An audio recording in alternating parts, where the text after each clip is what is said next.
Hello and welcome to Diplomatic Channel. I am Amarachi Ubani.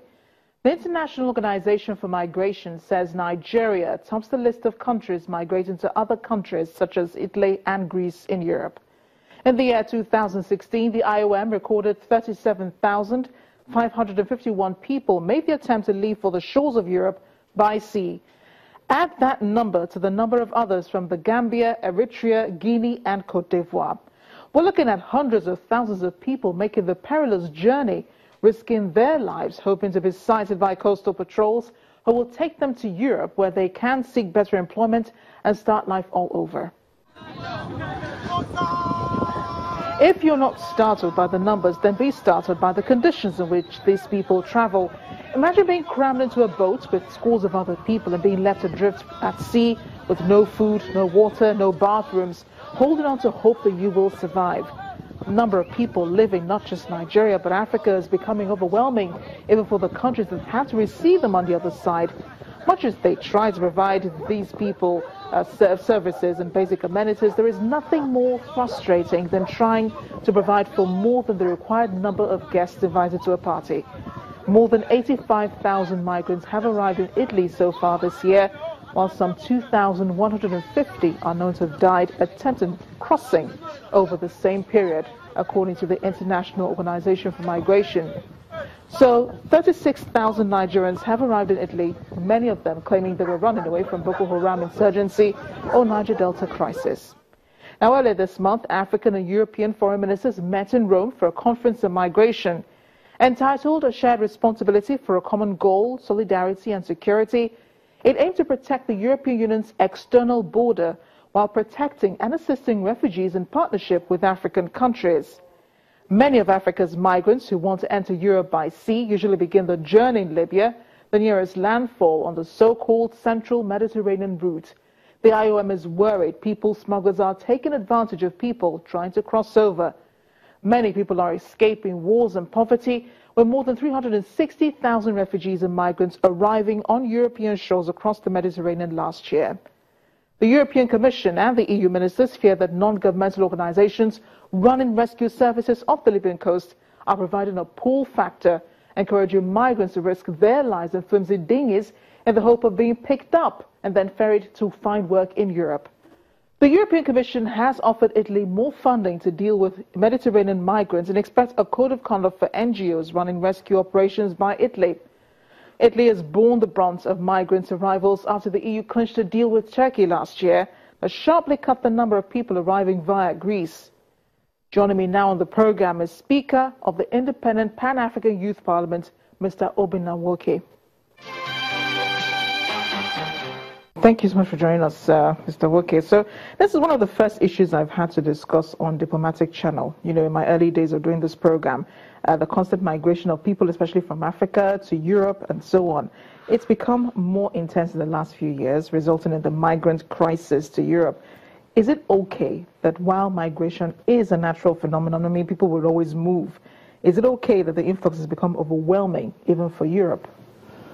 Thank you for this question. I think if I should answer for want of time, it is not okay. It is not okay because the country, for instance, using Nigeria as an example, is at a loss. We lose a lot of our good brains, you know, that have resulted to intense brain drain. Again, it is also fine because there are also people who have good intents and purposes to travel abroad, you know, for one or two things that could as well be. Yeah, but these are not people who are traveling just to go on. It's not for vacation. These are people who are going ahead on permanent stay, and the means by which they travel. Yes, is also of concern. Okay, I think it is not right. It is not right. But we have to, if we really want to deal with the issue, we have to really actually identify the causes, you know, that have led to this. Because what they need, especially young people within, you know, early 30s and all of that, is an orientation they need to talk to, you know. So the faults are on both sides of the government and on humans too. As much as it is bad for such a massive exodus of young persons, you know, to Europe, at the same time, we should also look into the causes, you know, that have actually given rise to this and see what could be done to ameliorate it. So is it of concern to you that it is mainly young people? Because we're looking at the pictures every day. The agencies like Reuters are at the forefront, recording pictures of videos of these people trying to make the trip, and they're left adrift at sea. And then, coast guards from Italy or Greece or sometimes Libya come to rescue them. And you're looking at young people, people who already have families, people who are just trying to make it across. It's a dangerous journey. Is it of concern to you that it's young people who are trying to make this trip, young people who should even know better, making this trip? It is indeed of a great concern to me as an individual, and of course to our organization, because it is like putting your life in danger for something that I cannot, really give reason to why you should indulge into that. So living through that process, of course, is quite illegal. You are endangering your life. You are also not sure of where you are going to end up. Most of them in their thousands die, along the seas of Mediterranean and all of that in the process of, the name of looking for greener pasture. So like you asked, it is of great concern, but we should all come back on a round table and of course give a sincere analysis to that and look into what could be done to see the level at which we could stop it. You spoke earlier about the causes of people leaving. You identified some of them because, the government is here saying that things are improving. We all know the country is in recession right now, but even before the country was in the recession, we're talking 2-3 years back, this influx began. It was like, someone blew a whistle and people just started hopping on boats. Yeah, the causes, my dear, is not far from what we've been saying, but the attention has not actually been given in actual fact.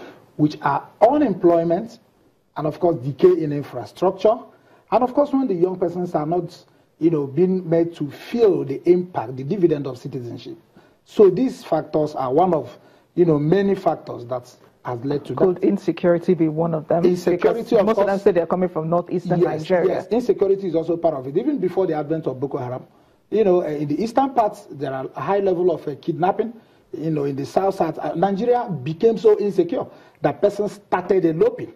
But I think some of these young persons who have even nothing to be kidnapped for, are also hiding under the guise of insecurity, and trying to waste their time while living abroad. Yeah, I wonder if that is enough reason to say, enough reason to want to put your life at risk, in that manner. The fact that there is unemployment, there's insecurity. More people are being educated these days, and more people are, more aware of what is going on in the world. So is that really an excuse?